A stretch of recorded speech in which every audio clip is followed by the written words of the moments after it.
Welcome to this week's episode of Taco Tuesday, where we take action and crush obstacles. This week I want to talk about kind of a tough topic, and that topic is pride. Pride can really mess us up and create a prison cell that keeps us stuck if we don't know that we're doing it, or if we do know that we're having pride, but we're choosing not to let go of it and to continue operating under that space.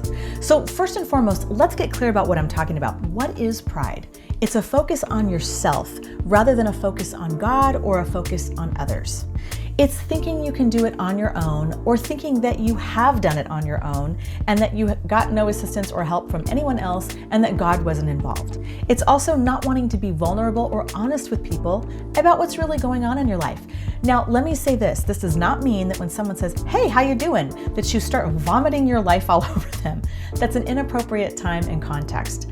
But if you're having a serious conversation with someone and they're asking you how you're doing, especially if it's somebody that you know, be honest.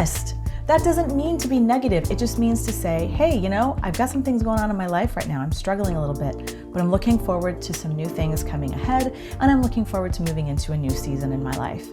Won't people respect that more than you trying to put on the face like so many of us have done on social media? Because we only show the moments that we're proud of, right? We're not showing the moments that are difficult for us. Having pride also means that we might think that we're better than others in some way. We might be judging ourselves against other people and seeing how we measure up according to our perspectives, when in reality, are we not all created to be equal? Pride also makes it difficult for us to want to admit when we've made a mistake or admit when we're wrong. And that can really be tough in the workplace because you want to save face and you want to protect your job. But in reality, if you are a manager or if you have a manager, I'm sure you can recognize that managers would rather you just be honest with them than try to hide things and help you when they can. Pride manifests through ego, through arrogance, and through this idea of superiority, right? But there's another way that pride can manifest, and that is in the area of self-pity or self-loathing. You might not think that's pride, but if you go back to our original definition that it's the focus on oneself rather than a focus on others or God, if we're constantly worried about ourselves, it's pride. So pride can mess us up. It can really keep us stuck because it doesn't allow us to live to the fullness of who we really are.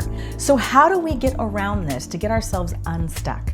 Well, I'm going to give you 4 ideas for how you can get around being prideful and move into a better life experience, okay?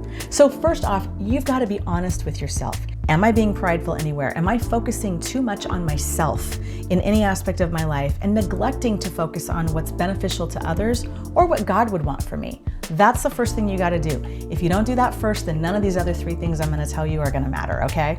That's number 1. Number 2, decide that you are going to be honest with others in the appropriate context. Again, not vomiting your stuff all over the place.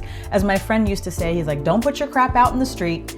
That's not appropriate. But just to be honest and admit when you've made a mistake, admit when you're struggling, admit when you're wrong, and make it right. It's also important to give credit where credit is due. So when you know that you accomplished something and it was great, but you had help along the way, point back to those people who helped you, or point to God for giving you a vision or for giving you guidance or for giving you an opportunity that you might not have otherwise had. Number 3 is to practice humility. Look out for the best interest of others.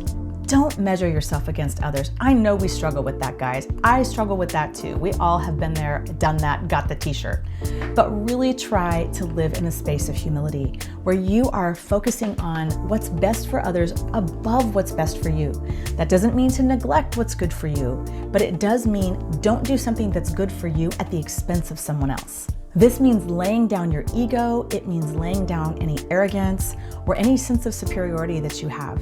And again, when you do that, others will totally admire and respect you for it. And you'll find that you have more support in your life as a result and more opportunity that can help you get unstuck. And finally, in that same vein, replace a focus on yourself with a focus on others.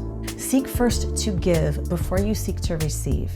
And in doing these things, you can start to set aside any pride that has maybe very quietly crept into your life unbeknownst to you. If you want to walk on this journey with someone, I would love to walk on this journey with you. I would love for you to reach out to me and let's see how I can help you grow and get unstuck in whatever aspect of your life you're feeling stuck in. And as always, don't keep these videos a secret. They are here for you. And I want you to share this with other people who can benefit from it as well. Post it all over social media. Spread the goodness, spread things that are only going to benefit others. So that's it for today, everyone. I appreciate you taking a few minutes to join me here, and I'll see you next time.